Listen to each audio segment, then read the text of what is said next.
Okay, good evening, everybody. Uh, Welcome. Thank you so much for coming to our Term 5 Capstone Conference call. My name is Alan Kingsley. I am one of the MBA advisors here in Postgrad program. And with me tonight is Dr. Jim Loughran and Dr. Wayne Ems, our MBA program chair and one of our instructors for the Capstone. They are going to be going over our the agenda tonight, talking about the course and kind of what you can expect. And you're going to have an opportunity to ask questions and get to know a little bit more about what you're going to be doing in the upcoming term in this final leg of the MBA program. As I mentioned before, we are recording this for our YouTube page this evening, so you will be able to go back and reference if you need to take a look at anything for tonight. The chat function is also going to be monitored by me. I'm going to be relatively quiet once we get going, but please feel free to ask questions in the chat, and there'll be some opportunities, of course, to take yourself off mute and ask questions. But with that, I'm going to turn things over to Dr. Loughran to take us through our capstone class. Well, thank you very much, Alan, and I'm so happy that we have a great turnout tonight. And I just want to also thank Dr. Ems for being here. I believe he's in Spain right now, so it's late in his time zone.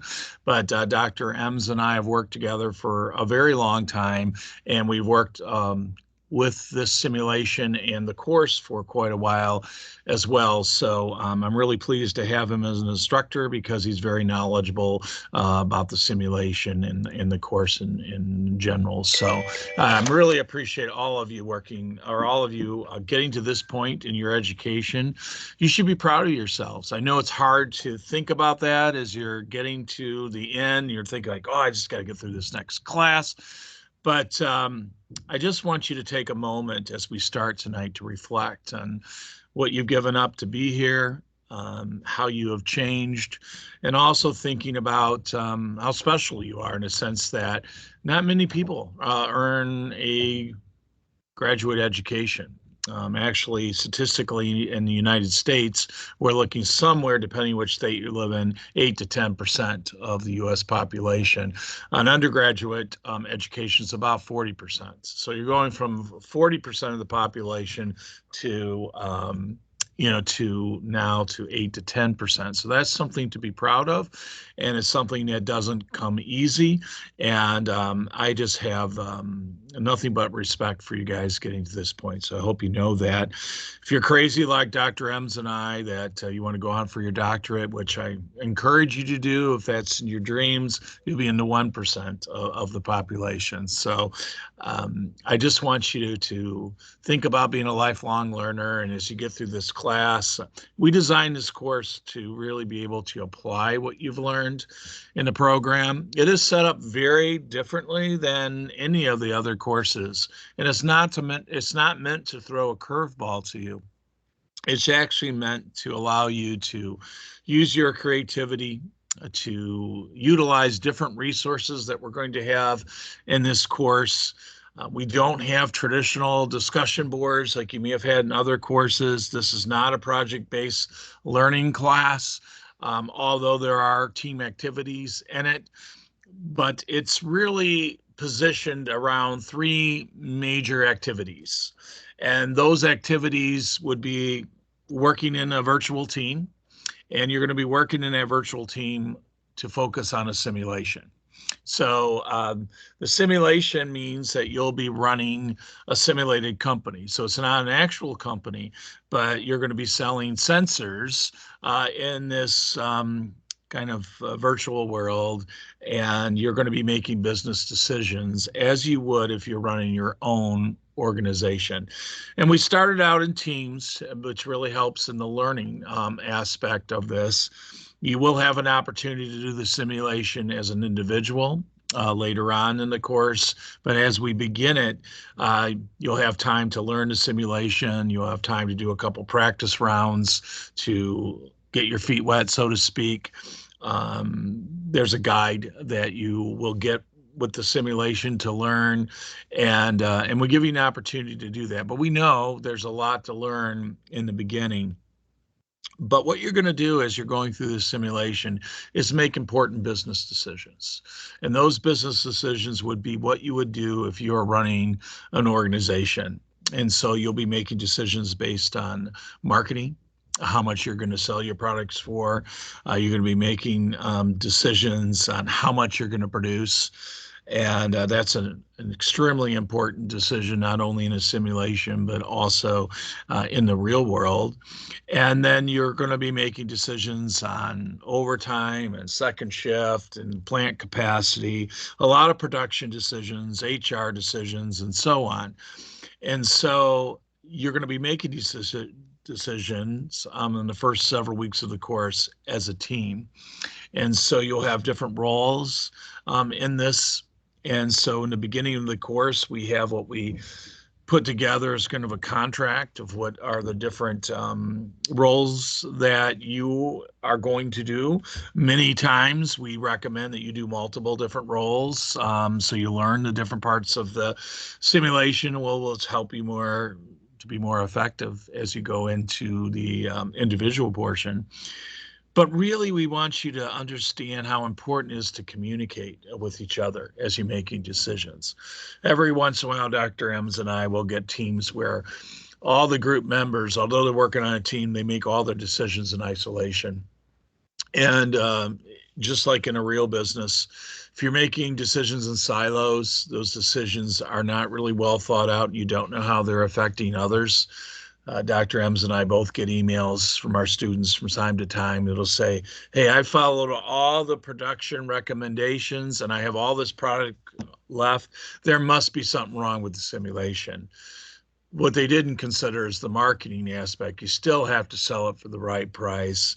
You still have to make sure that you have the right decisions for the market that you're choosing, whether that might be the age of the product, whether that would be the features of the product. So just like in a real business, you have to understand the niche. And so in this particular business of selling sensors, and when I say sensors, it's kind of a business to business, you are going to making decisions on what products that you want to market and into whom. And so you have a product line. And so you'll be making those decisions throughout the course. And we call those decision days rounds.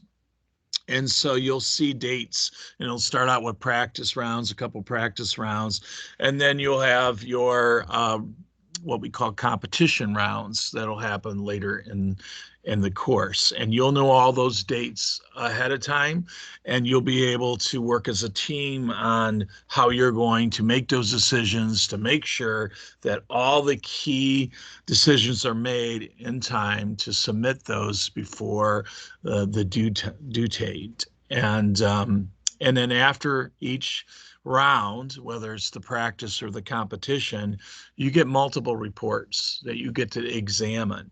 And as you examine those reports, you can see your performance. The instructors in this class will provide you feedback in the group section to tell you, what you did well and what opportunities you have. We will never tell you how to fix your issues. That's something you have to decide as a team. Every once in a while, we'll get an email from a team. Please tell us how to fix our production issue. And what we will do is show you where opportunities are. And then you have to decide, as if you're running your business, what are we going to do? Are we going to eliminate a product? Are we going to change our niche a bit? Are we going to produce more? Are we going to produce less? What's the competition doing? So as you get these reports, you don't only get your performance, but you also get the performance of the other teams. And so you have most likely, and based on how many students we have right now, looks like we'll have 3 student teams in most classes and a couple computer teams. And so you'll see their results, you'll see their market share, you see their profitability and in total sales and all those fundamental numbers. And so as you're going through after each round to evaluate those, to have meetings, most of the activity occurs in this class in the group section of the course, meaning that that's where the communication from the instructor comes on your feedback. That's where usually students initiate their communication. Most teams will utilize some other communication form.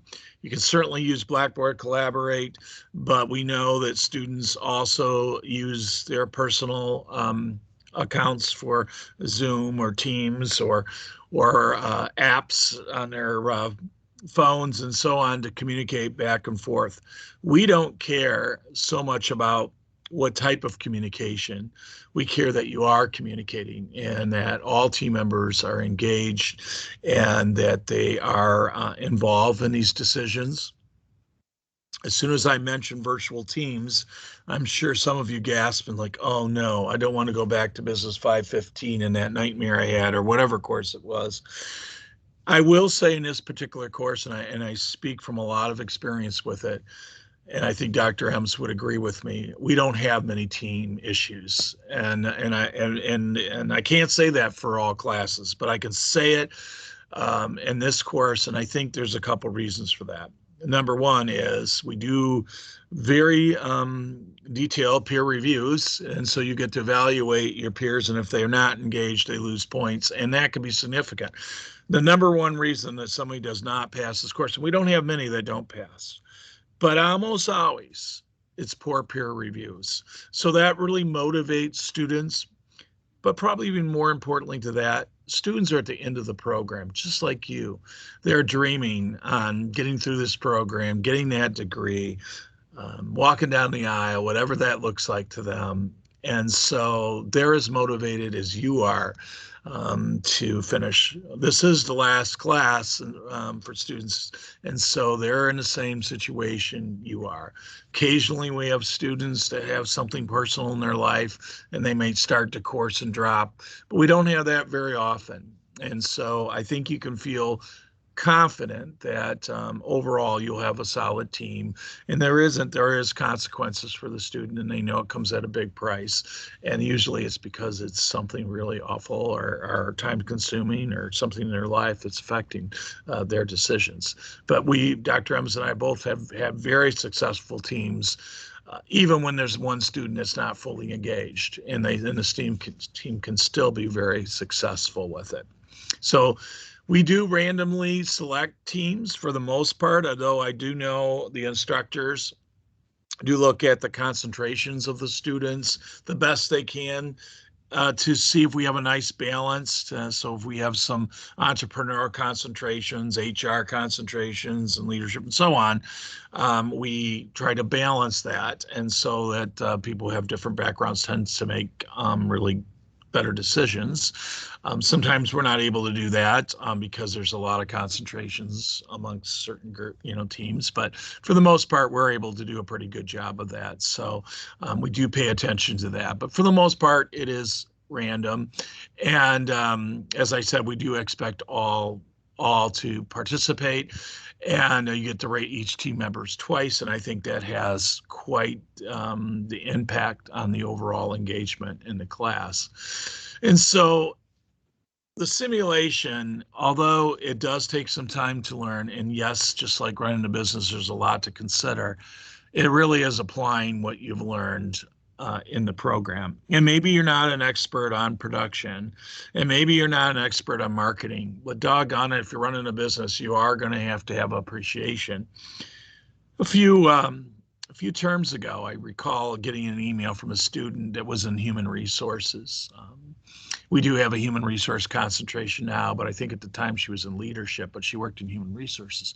And she sent me a note and said, I think it's really a poor decision by the university to make HR people learn anything about finance because we're in HR, finances are relevant. My hope is everybody in this call realizes no matter what you do in any organization, you are affected by the numbers, right? And if you don't have an understanding of the basic principles, people can take advantage of you.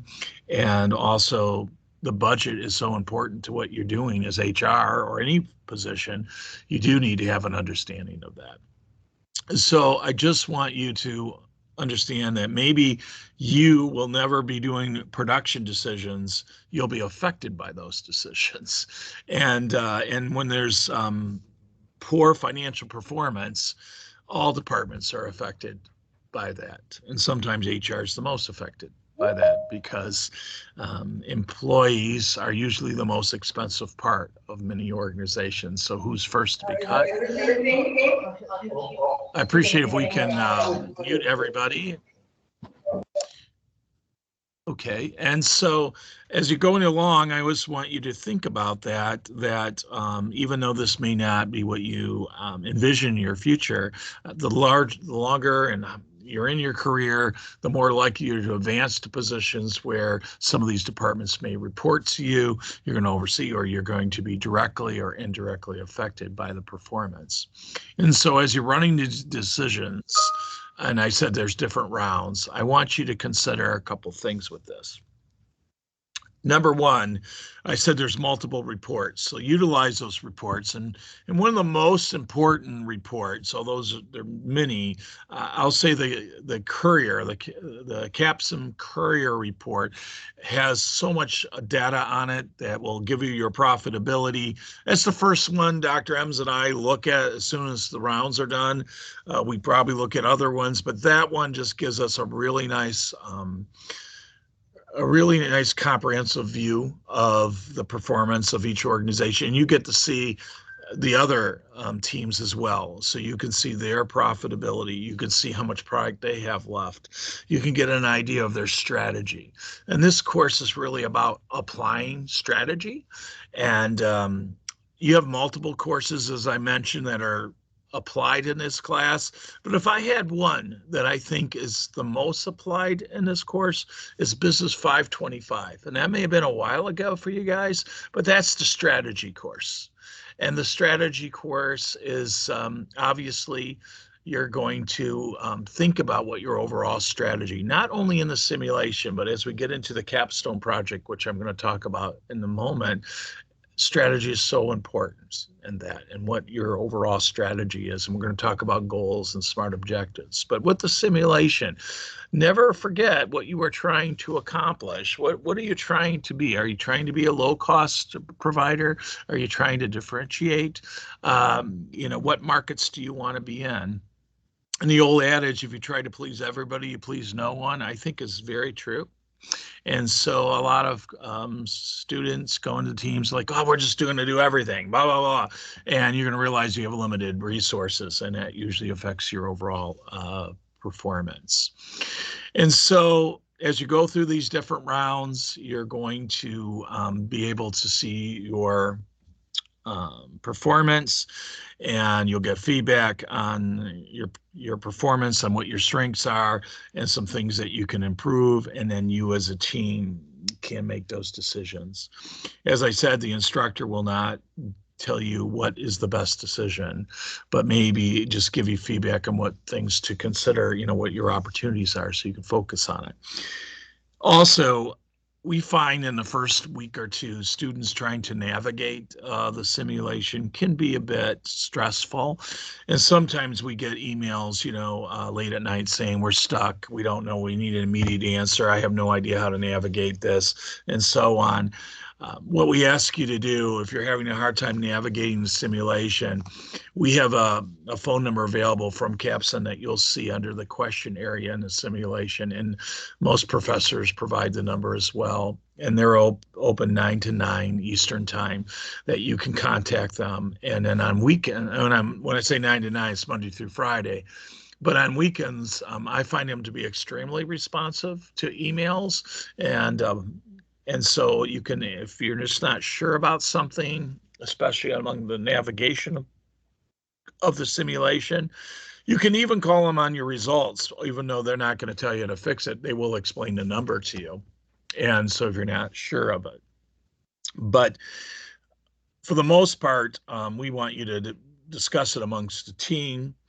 And it's funny, I recently had a team that scored poorly when I really, and I try to give them feedback and help them, but when I really got to the nitty gritty, I realized it was a group think, and rather than anyone really kind of challenging the decisions the team was making, everybody just kind of went along. And that can happen in organizations as well. And so I think that you really need to speak up and don't feel like, oh, my team's gonna think I'm stupid if I bring this up, or I'm just gonna go with the flow. We want you to do well. We want you to get confidence. Most teams do well, but they learn, and usually sometimes a rough decision can affect you in a couple rounds, but we find a lot of times teams do improve their performance. So we want you to have fun with the simulation. The simulation is not part of Blackboard, it's from the outside. So when you get to the course, you're going to get a welcome message from your instructor, and also some instructions on how to find the simulation, how to sign up for it, and then kind of what to do. Once you get there, it's going to walk you through the steps and how you're going to sign up. It's not a complicated process, but occasionally we get students that don't look at the announcement and they don't know how to sign up for the simulation. But that's where all that information will be located, and you'll see it as you get to the class. You'll see it right there with the welcome announcement and where all that is, and we'll have all the rounds set up for you, all the dates, and then you can make your decisions on when you're going to meet. Most teams meet at least once a week. A lot of teams meet more than that. We realize you're busy professionals. We realize you're located all over the country and the world.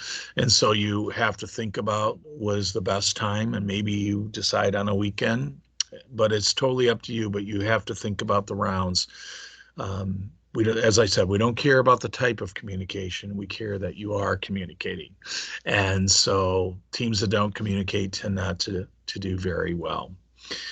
And so bottom line to the whole simulation is that you're going to work as a team. You're going to do a couple practice rounds. You can do a handful of competition rounds. And then as you get into week 6, you're going to do what we call the Comp XM, which is the individual portion. So those folks that kind of take a back seat and say, yeah, I'll just let the team make these decisions. And as long as we do well, I don't care. They're in big trouble when they try to get to the individual portion because they don't understand how to navigate the simulation. So usually they get poor peer reviews and they don't do very well in the complex sound. So it is really kind of a double whammy for them. And so that's why you want to be engaged right from the get-go. I think I'm going to stop for a moment. I think I covered some of the key factors of the simulation. Dr. Ems, I'm going to let you go ahead and continue on. Anything you'd like to emphasize? Okay. Thanks, Dr. Logan. Appreciate that. Yes, I am in Spain. However, not to worry for the term 5. I'm flying home next Wednesday, so I will be home in Ottawa in time for the class. So there won't be this 6-hour time difference that I'm dealing with in my current class. Dr. Logren talked about peer reviews, and I'm absolutely thrilled to say I had a smaller class. There was only 8 students, and in the second peer review, all 8 students scored 5 out of 5. So obviously, those 2 teams got along famously. So there were absolutely 0 issues. Now I can't promise that for term 5 or 6 or for any of the future terms, but as Dr. Logren said, I think this is a situation where it is your last class. I think people want to work together and reach the final endpoint. So I think there's an impetus to work together that way. The peer reviews, they do have an impact on grades if somebody's really not engaged. If you're on a team where there's an issue, somebody is acting in sort of a bullying role, or somebody's not engaged, you can certainly reach out to Dr. Menon or myself and let us know, and we'll interact on your behalf. So there is that point. And just Dr. Logner did an amazing job. I normally have about 8 or 9 points, and I think he covered about 7 of them. So I don't have a lot of new ones, but a couple of things. Dr. Logren mentioned there's a team member guide. And what I would strongly recommend is on Sunday, you'll have access to Blackboard, and you'll also get access to the simulation on Sunday. What I would strongly recommend is that when you're going through Blackboard, you're looking at, what's involved, what are the requirements, and Dr. Logren will get into the next part, which is your project. But the next thing that I would be doing would be to download the team member guide. It's about 35, 36 pages, so you may not want to print it, but I strongly recommend that you do download it and go through it. And I think the more you can glean from that team member guide, as the simulation starts in weeks 1 and 2, you'll be a lot better prepared as you're going to make your decisions. What I would also suggest is that you sign up in on your teams in Blackboard. So on the left-hand side, scroll down to users groups and click on groups, and you'll see that there's 3 teams there. The teams are called Andrews, Baldwin, and Chester. You'll be on one of the 3. And what I strongly recommend is to go in there and sign up and sort of give your personal information, be it phone numbers, email addresses, and maybe what's a good time for you to meet. Do you work Monday to Friday? Do you work shift work? So you might want to post, when is the best time to meet. And then finally, as Dr. Logren said, there will be a number and an email for Capstone. Capstone is the name of the company that provides the simulation. They're absolutely outstanding people to work with. Dr. Menon and myself would never let a team, get to a point where they're bankrupt after the second round, So we'll often reach out to Capstone and ask them for some tips and tricks on what we can share with the team. Again, they're not going to tell us, you need to do this, this, and this, and this, and this. They'll provide some recommendations that have, strong suggestions for you. So take advantage of Capstone, the support team. They're excellent. Sign into your team forums and download the team member guide. Those would be my recommendations, Dr. Logren. I'm going to take some questions from the students on the simulation before I go into the Capstone project. Is there anything you're unclear on or we didn't answer for you?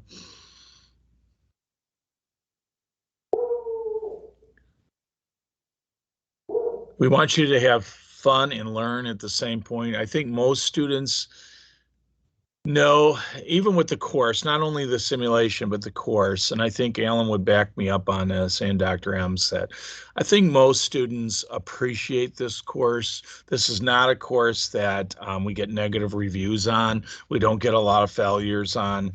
I think one common theme is there's work. I mean, I'm not going to kid you, there's work, but it's doable. We have a very, very high success rate in this course. So this course is not designed to like weed people out of the end. Absolutely not. It's actually meant to do just the opposite, to have you leave and think, you know what, I really did learn a lot. I really did have an understanding of what it's like to run a business, no matter what your personal goals are. So to me, I don't think you can have MBA next to your name without really understanding the principles of running a business. And so that kind of leads me to the next part of this. So as I said, there's different components. And so the virtual teams, the simulation, the next component is the project. And what I love about the Capstone project is that the professors do not choose your project for you. You don't get a case that you have to read out of a book. It's your idea, and so you have a few choices here, what you would like to focus on.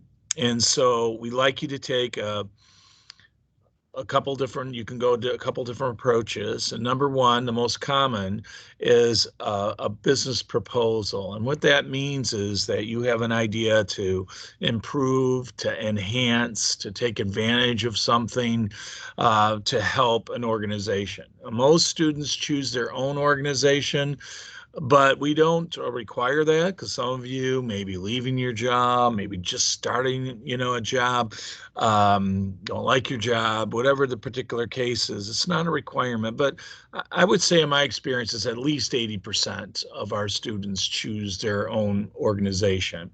But if you don't think of it as a disadvantage. I have plenty of other ideas, and so does Dr. M's for you to, we'll give you some ideas tonight.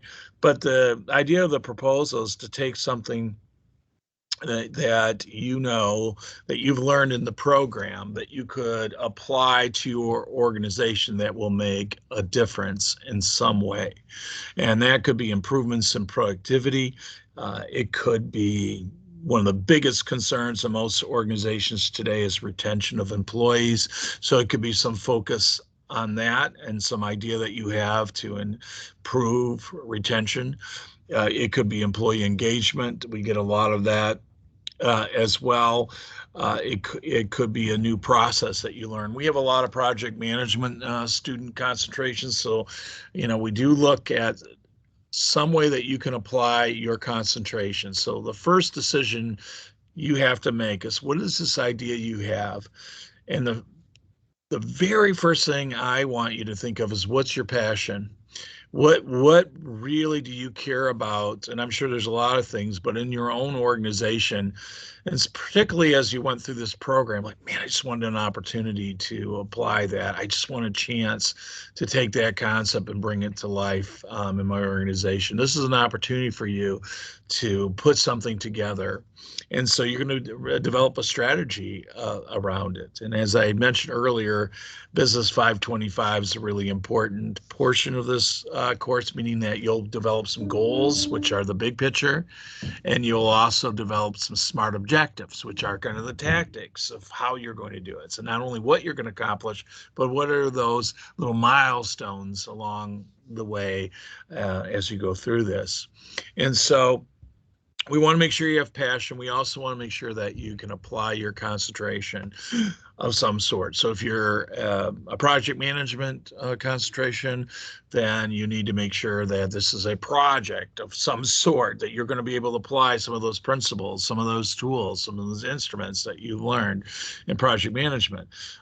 If you're a marketing concentration or leadership concentration, you need to apply those principles, whether it's transformational leadership, servant leadership, virtues, whatever the particular case is. That's one way. I would say most of our students choose a proposal, but the other way, and I would say in a given class, if I have 10 students, I'll probably have 2 or 3 that go on the business plan, which means a new venture of some sort. So if you have your dream of starting your own business, and this is an opportunity for you to develop a plan around it, we do ask you to tie it to your concentration in some way, and you can be very creative. I can think of a student a few terms ago where they focused on starting a consulting business around leadership principles. So they were very engaged with and had a lot of passion for transformational leadership. And so they developed a consulting company around that. And so they took these principles and how they were going to develop this company around these principles to help other organizations develop transformational leaders. We've even, if you're thinking beyond your business and thinking, well, okay, don't really want to start my own business, don't really feel passionate about my current job, what other opportunities are there? The other one that I really like, and I think Dr. Ems has a couple of these too, where you can choose a nonprofit. And so maybe there's a nonprofit that you care deeply about, or you'd like to start your own nonprofit. We've had plenty of veterans that come to us with ideas to develop something to help veterans as they start new careers, or handle some difficult times in their lives. And I can remember one student that had a leadership concentration, and her idea, she felt strongly that in her community that a group that was missed often was young women.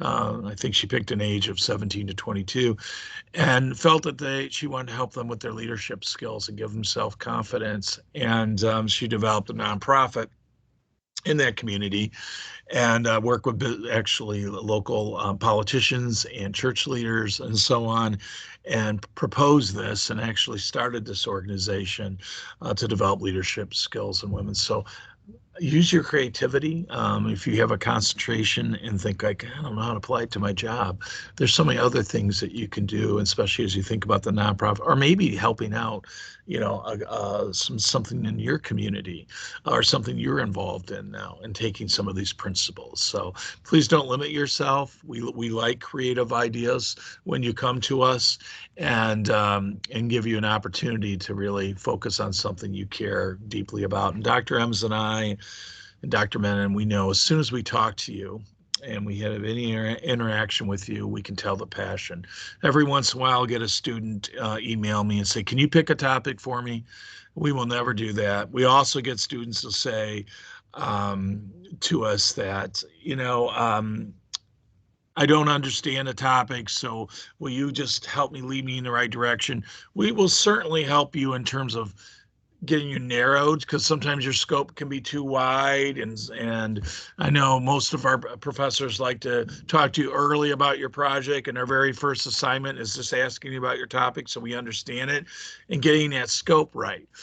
So because sometimes we're gonna ask you to write a 20-page paper throughout the course, and you're going to be doing it in little drafts. So don't think, oh my goodness, I'm running this company, and then this guy's expecting us to do a 20-page paper. It's actually done in little segments. So you're actually writing 5 pages at a time throughout the course, and you're getting feedback from your instructor to build on it, to see what you can improve. You also get times to get feedback from your students. I mentioned that there were no discussion boards. Well, that's partially true and partially not. There are little discussions where you can put up, we ask you to put up where you're at right now on your project and get feedback from your peers, get some thoughts. Sometimes the greatest ideas come from people that may not be very have a lot of experience with your topic, but they come up with some great thoughts, about it. So I think that students really appreciate that, I think, about the class and getting feedback on the peers. If you are really concerned about naming your company, because like, hey, I don't want to be putting my company out there, they're never going to agree with that. Your professors will work with you. You can come up with a different name for your company if you're uncomfortable with naming it. So we'll be as flexible as we possibly can. What's more important to us is that you have something that, number one, you care about, and that it ties to your concentration. And the third one, which I will say is extremely important right from the get-go, is understanding if you have resources available to you. And what we mean by that is that if whatever that focus is, whether it's on employee retention, do you have access to the reports on retentions? Do you have any survey satisfaction rates? Do you have any of that information? Will you be able to get that? If the answer is no, then you need to choose another topic, because you have to have the data to make the decisions. We don't want you to take something from the internet. I think Dr. Ems had a student pick Tesla a few terms ago and did not work for Tesla, had no interaction with them whatsoever, just wanted to take stuff off the internet. And that's not designed. This is not what this course is designed for. And I had a student choose Pepsi with this dream of developing a product for Pepsi, but they knew no one at Pepsi. They didn't really understand how Pepsi operated, and they thought they could just get everything from the internet. That's not what this course is designed. We really want you to have a practical application, something you can actually apply. And to me, that's really an important part of the MBA, is the application of your learning when you're all said and done. And our hope, and I know Dr. Ems and I and Dr. Menon, we've all had students that have been able to utilize this in their companies. They send us emails later letting us know. We've had students get promoted based on this, and it brings a lot of satisfaction to us, because that's what we hope. We hope maybe it's not today, maybe they're not ready for your idea, but you can still be innovative, and you still can when you're able to present this. And I think most organizations really appreciate these ideas. So as I mentioned, there's a 20-page paper. There's also a 10-minute presentation. We don't do those live. We ask you to upload it, and just as if you're going to present to your stakeholders. And that might be different if you're doing a proposal. That might be the leaders of your company. As if you had the opportunity, how would you present this? If you're looking at a new venture, this may be to investors. If it's a nonprofit, it might be to community leaders.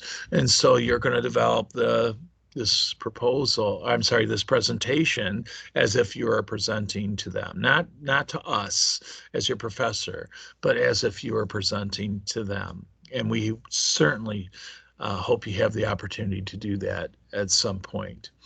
And so, as I said, we want you to apply something that you've learned in your program that ties to your concentration, that you have passion for, and that you also have the resources. So think about those resources now. Also think about the topic. Sometimes students get so stressed out about, I just don't know, I got to get a perfect topic. There's no perfect topic, but your professor will work with you on the scope. Sometimes we have students come up with topics that are so broad that you could write 300 pages on it. It's 20 pages. And then we have students, sometimes they're so narrow that we need to kind of take that scope out so we can develop and work with the different components. Every project requires some sort of financial requirement. That could be a cost benefit analysis. It could be a budget. You work with your instructor depending on your project, but they're just like in the real world, it comes down to the bottom line, or what you're going to say, what you're going to, how you're going to improve service. So whatever the case is, there has to be some quantification involved in it. So there will be a financial requirement as you go through it. Bottom line to this is that this will be your idea. You make the decision. No one will make the decision for you.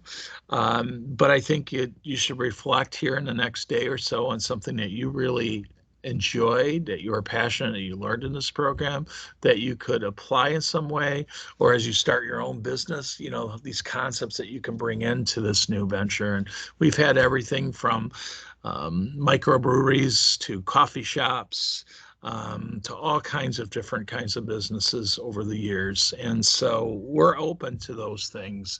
We want you to choose your passion. I'm going to stop, Dr. Ems. Would you like to add anything? Yes, thanks, Dr. Lager. Just a couple of things. I'll just sort of reiterate what Dr. Logren said. It is important to have passion because you're going to be working on the project for the entire 8 weeks, right from week 1. So yes, I recommend that it's something that you really enjoy. Most of the projects that I see are business proposals related to their current company. They're looking to improve the service. It might be an improvement via technology. Certainly, I've had brand new ventures. I had an individual who opened up sort of like a scuba snorkel shop in Myrtle Beach, and it was going to be like a hut right on the beach, and they were going to rent out equipment for people to go snorkeling or scuba diving. There was a canteen part to it where you could get soft drinks and beer and pretzels, chips, that sort of thing. So that was that individual's idea. So there are plenty of business proposals and new ventures. So as long as you have passion for it. On that point, I do recommend that at least by the Wednesday or Thursday of week 1, just send in your ideas. You can send them in obviously sooner, but I do recommend that you send in your ideas in week 1 to Dr. Menon and myself, just giving us a little bit of an idea what you're thinking. That way we can come back to you and say, yeah, I think that's going to work fine, or maybe not that way, but maybe you want to try this and then that should work. That way, when you submit it on the Sunday due date, it should be tentatively approved without any issues. So I do recommend that you send in your idea by Wednesday, Thursday of week 1. Just on sort of a different topic, but related to, I do strongly recommend that you read the guidelines, read the ask for each week. In the unit materials, you'll find them on the left-hand side. They're marvelous. They're well done, well constructed.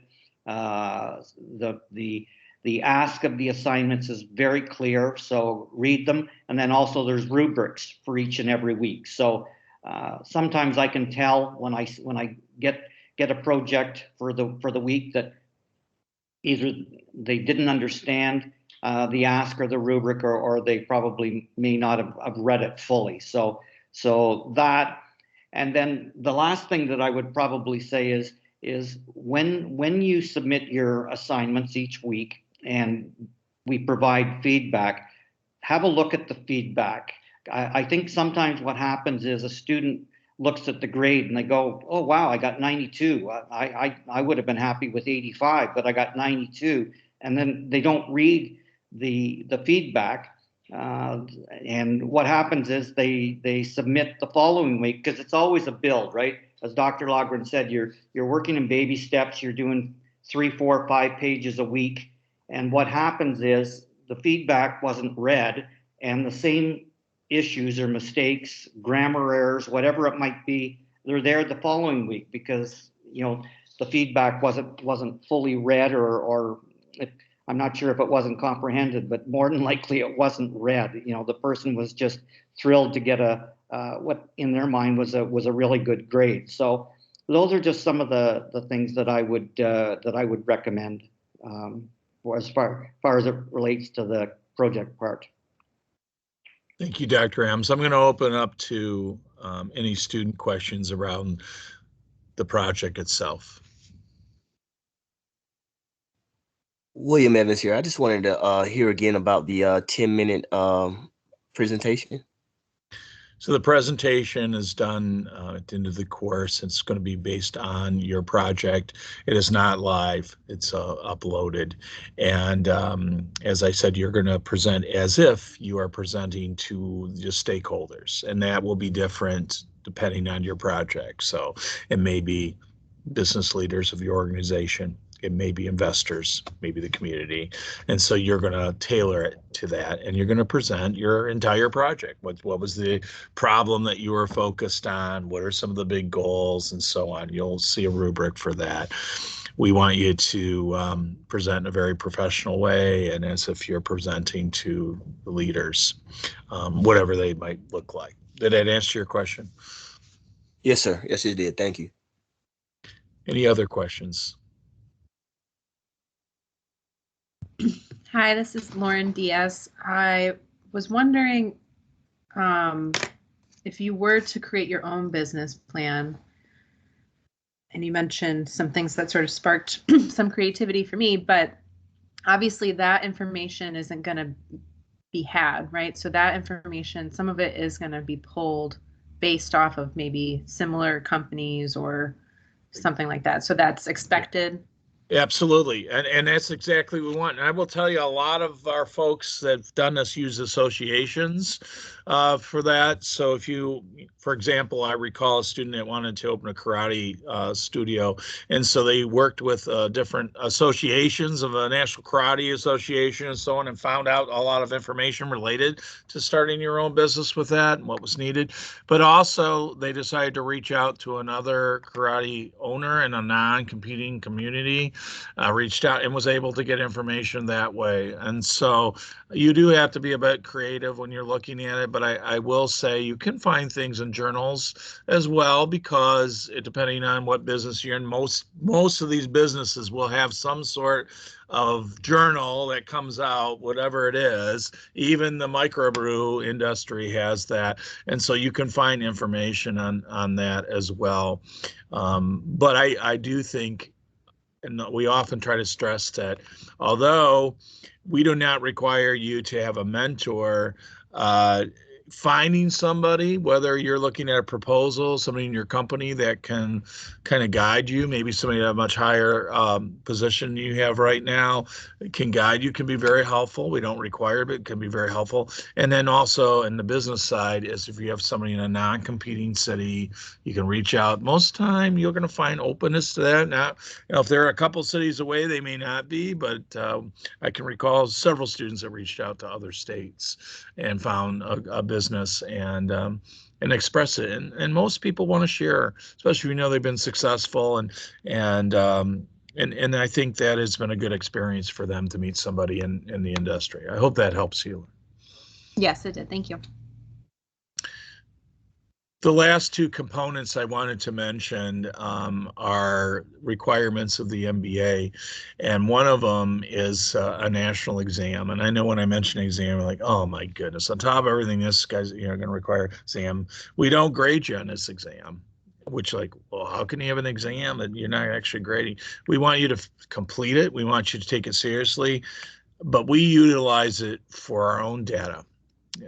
Because we want to evaluate our MBA program, what our strengths and opportunities are. And this is a national exam, so we can evaluate ourselves to other institutions, similar or not similar in our area, not area. We're able to look at similar accreditation, schools that have similar accreditation that we do, and so we get really good data from that. We just want you to do your best, and we grade you if you finished it. And it's a timed exam, and your professor will have all that information in the class, when to take it, how to sign up for it, and all those kind of things. The last one, which is my personal favorite, and that is the reflection video. And why I like it so much is a way for you to reflect on your experience. What was your so what? Why did you come in here? What was your why? And in learning, why'd you get in this program? How have you changed? How have you grown? What classes had the biggest experience on you? What would you have done differently? What should we do differently? What could we have done? And all of you have a different story, and Dr. Nems and I have over the years have heard many stories, and those stories are very inspiring and reasons we chose to teach. We've had folks be the worst for the very first in their entire family to not only have a master's degree but even a bachelor's degree. We've had folks that have gone from living on the street at some time in their life to getting to this point. We've had students that gone through just some very difficult times, like a divorce, and their significant other told them that they could never accomplish an MBA. They weren't smart enough. And you know what? They've proved to not only others, but to themselves that they could do it. We've had folks that have faced incarceration in their lives and so on. All of you have a story, and you can decide what you want to share and what you don't. But we find it inspiring. We hope you do, and you have an opportunity to hear other students' stories. So you have an opportunity to congratulate them for accomplishing something that very few people do. So this video will be posted up into the course, and you'll have a rubric and things that you have to discuss. But we really want you to take it to heart and think about where you've been, where you're going, and how this will make a difference for you. Dr. M, is there anything you want to share on that? Yes, probably the thing that I would want to emphasize the most is we love to get reflections on what could have been done better as far as whether it be the instructors, whether it be the course material, so that there might be some really effective suggestions that maybe the instructor needs to look at as it relates to him or her, or maybe there's something that we need to make a change in the program. So honesty is welcomed, and as Dr. Logren says, there are some really heartwarming stories related to some tough family situations, and I can't say enough that how proud I am when when I see a student get to the finish line, having to come through some really tough situations. So we love hearing about the experience and which courses you learned the most from. But we really do appreciate the honest feedback as it relates to both the instructors and the course material. And if it warrants changes, then I'm sure those changes will be made. Yeah, we're in the process of change right now, and a lot of those came from student feedback. So the bottom line from all this tonight that I want you to walk away with is have fun in this class. I think you can tell there's work to be done. I think most students do enjoy it when it's all said and done. We do get feedback there's a lot of work, but anything that is worth it does take some work, but it is doable. So know that going into it. And I think Alan can reiterate that we don't have a lot of failures. We don't get a lot of complaints on the class, but you do have to do your part and you can't get behind. And so, there's step by step by step that you're going along. So I'm going to open up to any general questions. I hope this was helpful to you. We do this because we care. We take it out of our time. And we know that you care because you're here, and that means a lot to us as well. So I hope you know that. All right, let's open up. I want to respect your time, but any questions that you have for us, either one of us or Alan?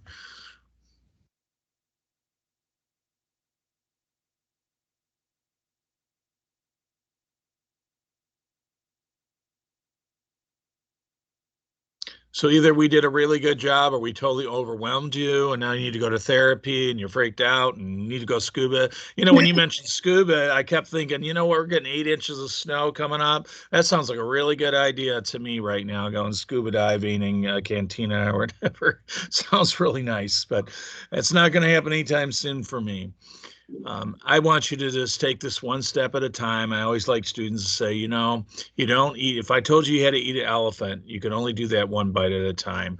Think of this course as one assignment at a time, one draft at a time, one round at a time, and so on. And if you have that attitude, I think you have a really good chance of success. So thank you so much for taking time.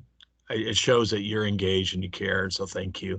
Have a wonderful night, everybody, and we wish you well. Dr. Ems, thank you, and Alan, thank you. Alan, anything you'd like to say before we let everybody go?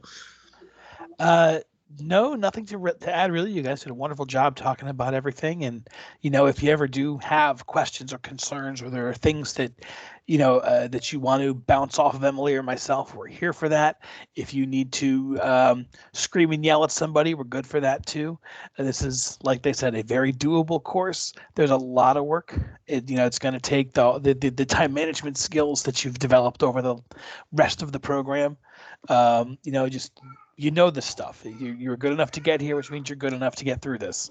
And we are here to help you along the way. Do not overlook our resources, ourselves, the things that that we can help you through in this class. Just because you're at the end doesn't mean help still isn't available for you. We want to see you cross the finish line because you are so darn close, and we cannot wait to celebrate with you on the other side. All right. Well, good night, everybody. Thank you for joining us. Thank you, guys. Thank you. Thanks, everyone. Take care. Good night, everybody. Good night. Good night, everyone.